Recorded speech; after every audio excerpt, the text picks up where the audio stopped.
అసలు పద్మవ్యూహంలోకి ప్రవేశించడం ఎలా? దీని గురించి ఆలోచించాడు ధర్మరాజు గారు.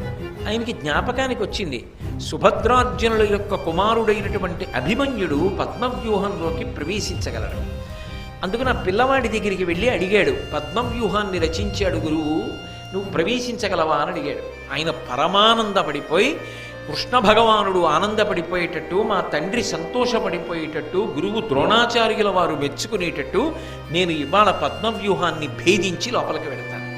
వెళ్ళి శత్రు సైన్యాన్నంతటినీ కాకావికలు చేసేసి దుర్యోధనుడి మనసు కలవరపరుస్తాను, అంత శత్రు సైన్యాన్ని పడగొడతాను అని ఆయన ప్రతిజ్ఞ చేసి పరమ సంతోషంగా పద్మవ్యూహాన్ని భేదించి ద్రోణాచార్యుల వారు కూడా ఆశ్చర్యపోయాడు. ఏమిట్రా వీడి సంగ్రామ శక్తి అని.